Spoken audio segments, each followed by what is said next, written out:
So the Ode on Indolence was probably the second best ode composed after Ode on Melancholy and few months before To Autumn. The story of indolence is extraordinarily simple. A young man spends a drowsy summer morning lazing about until he is startled by a vision of love, ambition, and poesy in a procession. He feels the stirring desire to follow the figure, but decides in the end that the temptations of indolent mourning outweighs the other forms of temptation. Keats is able to create a conversational effect through the freedom he achieved within the form with varied syntax, enjambment of line, and changes in the meter itself. The informal occasion of the poem is indicated also by the fact that the majority of the sentences in the opening form of the text are loose, often with a succession of appositives and modifying descriptive phrases and clauses. Although the first stanza opens as if the narrator were talking to a friend, the elevated tone of the work is immediately set by the use of poetic words such as mourn, betide, contracted form, oversteeped, and double ejective side face first scene. The first sentence is long and loose, the narration of the speaker's vision, bolstered with a piling up of descriptive details through heavy subordination, parallel construction, and many adjectives, although the time is stated simply as one mourn. The place is ignored, and even the fact that the figures were seen is made as unobtrusive and inactive as possible by means of passive verb. Reading this ode, one is struck by the harmony created with elements of imagery or images from classical antiquity and those of a lazy spring dreams of accomplishment. There is a tension between the realization of the transitory earthly achievement and the reluctance to set aside indolence. The unity is effected through the use not only of words from different ages but also of elaborate rhetorical construction in a conversational tone and an exalted lyric verse form in natural manner. The action is the conflict he is experiencing. His wish to achieve worldly gains is countered by his desire to retain the comfort of his lethargy. The unifying element is the vision of the three figures which the speaker sees as he lies in the cool grass on the summer day. The use of the first and second person along with rhetorical question, exclamatory comments, and imperatives addresses to the figures further enhance the illusion of the poem's immediacy. The metaphoric description of the narrator's mood from the outset in images of familiar natural delight and organic fruitfulness as contrasted with the description of the three figures in the images of stained theatrical artifice and unreality reveals as these images patterns interact and converge. Keats was carefully preparing for the revelation of his narrator's conscience and satisfied exorcism of the intruder who tempt his Edenic pleasure.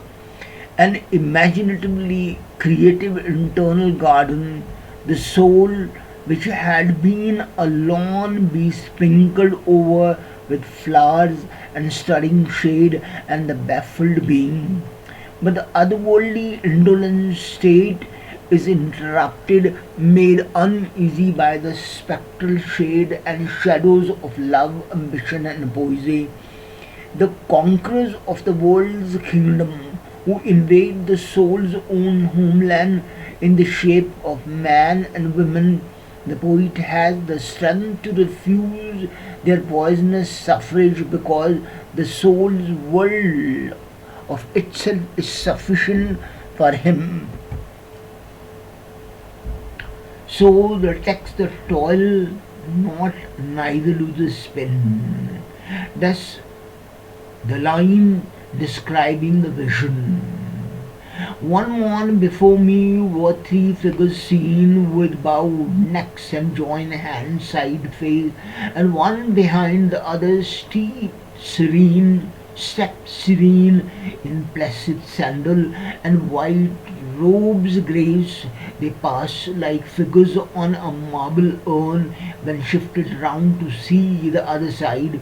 They came again, as when the urn once more is shifted round. The first seen shade returned, and they were strange to me, as may betide with voices to one deep in Phidian low.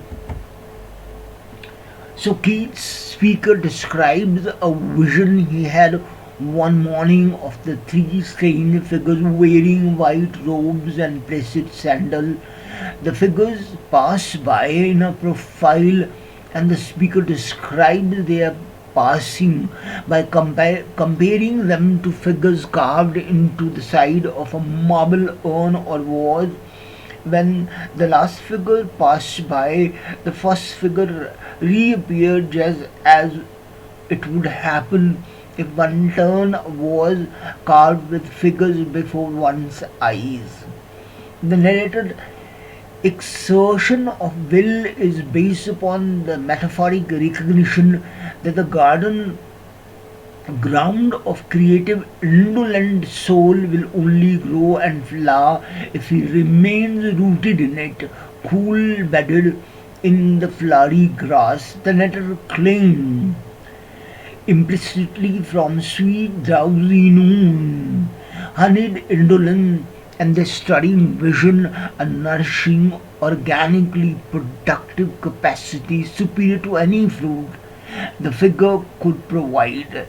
The narrator has found ready to hand the ripe, drowsy hours of his mood of summer indolence, as Keats claimed at yet another point. Nothing is finer for the purposes of great production than a very gradual ripening of the intellectual powers. This is a quotation from his letter number 214. Indeed, if poetry does not come as naturally as the leaf to a tree, it better not come. In fact, Keats has outlined his system of salvation, a system of spirit creation in which intelligences or the sparks of divinity that are God have identity given them so as ever to possess a bliss peculiar to each one individual existence, that is to possess the sense of identity. In the second stanza, an abrupt transition to direct address brings the reader quickly to the present and accentuate the theme of the poem, the temptation of love, ambition, and poesy, of a man to use his life in the pursuit of them. The spontaneity of the speaker's address to the figures of his vision is heightened by the series of rhetorical question and enjambment of lines more prevalent in this world than in any other one. The lulling description of the narrator's surrounding, characterized by paratexes or coordination, is broken by his plea to the figure, "Why do you not melt?" And as the direct address parallels the form of the opening lines of the stanza and closes the count of the contemporary setting within a framework pertaining to the class or classic schedule. Text reading: how is it shadow that I knew you not? How came you muffled in so harsh a mask? Was it a silent, deep, disguised plot to steal away and leave without a task my idle life was the drowsy, the blissful cloud of summer indolence benumbed my eyes, my pulse grew less and less, pain had no sting, and pleasure breathed no flower. Why did you not melt and leave me sent unhaunted quite of all but nothingness? So after half line of narration open the third stanza, heavy punctuation and exclamatory comments aid in marking the contrast between the vision and the second reference to the setting in which the narrator saw it. The description of a situation again proceed with a building up of detail and imagery through paratactic construction or coordination, and the stanza ends with a two-line address to the figure which completes a framework similar to that of the preceding verse. The speaker addresses the figures directly, asking them how it was that he did not recognize them and how they managed to sneak up on him. He suspects them of trying to steal away and leave without a task his idle day, and goes on to describe how he passed the morning before their arrival by lazily enjoying the summer day in a sort of sublime numbness. He asked the figures why they did not disappear and leave him to the indolent nothingness, because he is in a mood to enjoy it. Continuing the text a third time, passed they by, and passing turn each one the face a moment whilst to me, then faded, and to follow them I burned and ached for wings, because I knew the three. The first was fair maid, and love her name. The second was ambition, pale of cheek, and ever watchful with fatigued eye. The last whom I love more, the more of blame is heaped upon her, maiden most unmeek, I knew to be my demon poesy. So when the figures pass by for a third time, the speaker feels a powerful urge to rise up and follow them, because he knows, he now recognizes them. The first is a fair maid, love. The second is pale-cheeked ambition, and the third, whom the speaker seems to love despite himself, is the unmeek maiden, the demon poesy or poetry. Present day psychology says every individual needs three things: money, love, and fame. Unfortunately, Keats has nothing during this rough phase of life to console him. So the fourth stanza is specially characterized by poetic diction and rhetorical techniques. Pass, burn, wild, and pale of cheek are among the contacted and archaic word forms used, while syntactical construction include inverted syntax. Pass they by, and to follow them I burn, suspension, turn each one, and burned and ached, and ellipsis, love her name. Although the purpose of the stanza is narrative, one more homely language might be expected. The elevation in style is appropriate, since this verse deals more exclusively with the figures themselves than does any other. A slush, sensuous language, and a speaker's oscillation between temptation and rejection in the face of the figure, persistent, processional, indicate a fuller, deeper, and more acutely felt poetic exploration to come. Reading the text, they faded, and forsooth I wanted wings of folly. What is love, and where is it? And for that poor ambition, it springs from a man's little heart shot, a fever fit. For poesy, no, she has not a joy, at least for me, so sweet as a drowsy noons and evenings steeped in honeyed indolence. Oh, for an age so sheltered from annoy that I may never know how to change the mood or hear the voice of busy common sense. When the figure disappears in the fourth stanza, the speaker again aches to follow them, but he says that the urge is folly, sheer foolishness, love is fleeting, ambition is mortal, and poesy has nothing to offer him that compares with an indolent summer day untroubled by a busy common sense. The alliteration at the beginning of the fifth stanza heightens the illusion of simultaneous action. The figures aided and as if instantaneously. Forsooth, the speaker wanted wing. The colon which follows wings would be expected to separate the statement from its explanation, but a straightforward elucidation is omitted. Instead, a construction is begun which deals with each figure described in turn and rejected as if spontaneously. There is no need to follow any one of them. The short phrases with their compression of meaning build uninterruptedly upon the tenses and tenseness generated in the opening line and contain the highest peak of emotion in the poem Folly. In its alliteration with faded with forsooth emphasizes its commentary upon the speaker's desire for wings, and the exclamation point which follow the words reveal with what intensity the narrator immediately rejects his desire, the worldly desire.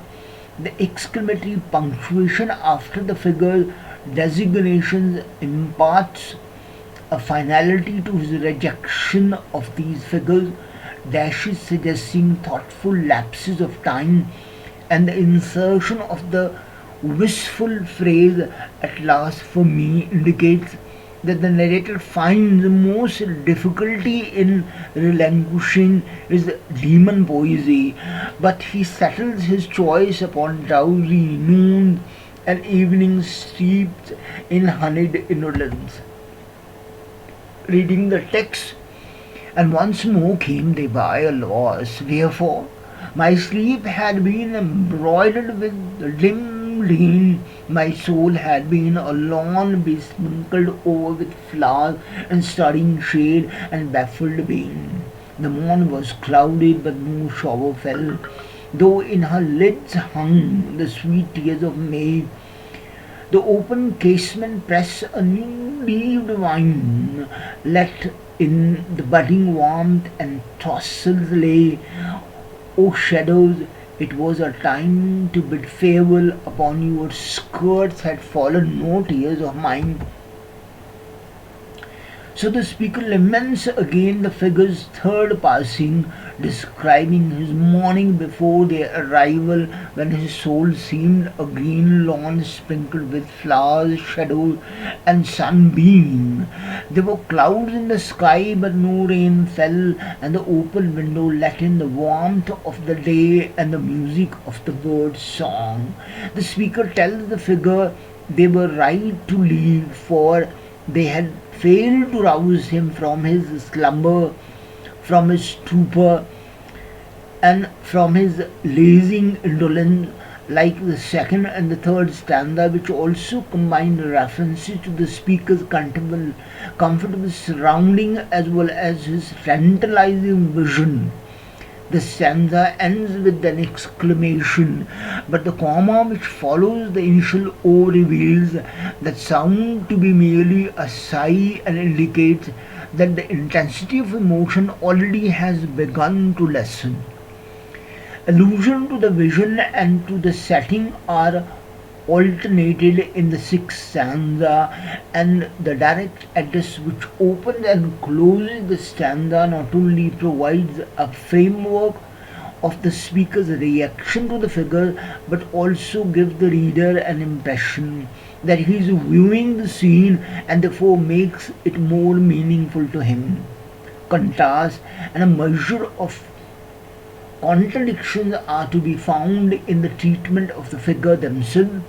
It is written in 10 line stanzas in the relative precise iambic pentameter. Its stanzas are composed of two parts, an opening of 4 line sequence of alternating rhyme line AB AB and a 6 line sequence with a variable rhyme scheme in stanza 1 to 4 CD E C D E, in stanza 5 CD E D C E, in stanza 6 CD E C E D.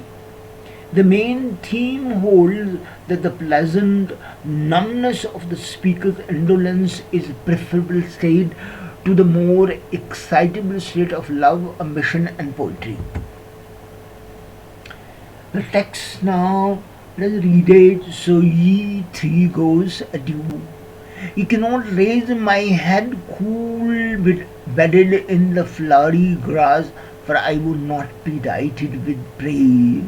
A pet lamb in sentimental fast fades softly from my eyes, and be once more in mask-like figure on the dreamy urn farewell. I yet have vision for the night, and for the day faint vision there is so vanish phantom from my idle sprite into the clouds and never more return. Finally, the poet bids them, the speaker bids them adieu and asserts again that love, ambition, poesy are not enough to make him raise his head from his pillow in the grass. He bids them farewell and tells them he has an ample supply of vision in this vacant hour. Then he orders them to vanish and never return. Professor Bate believes that the narrator dismisses the three figures only because he is powerless to follow them. This is to deny or ignore the fact and the evidence in the last 4 lines.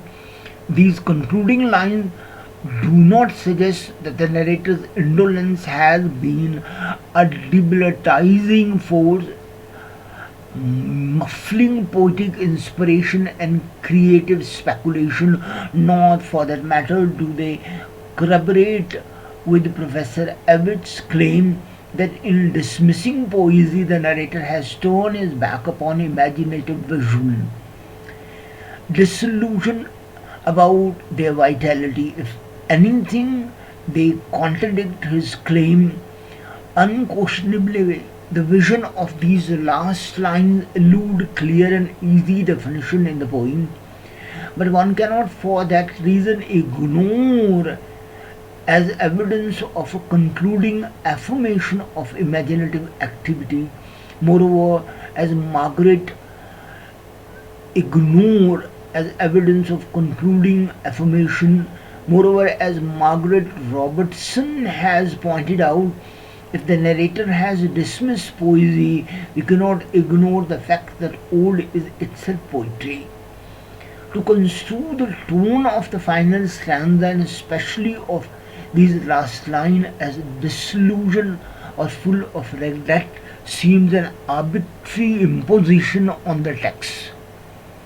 Rather, they seem quietly triumphant and contentedly self-reposed, as with the narrator of the day or the ode of May, though the poem ends on a note of rejection of the phantom figure. The persistence of the figure and the speaker's impassioned response to them indicate that he will eventually have to raise his head from the grass and confront love, ambition, and poesy more directly.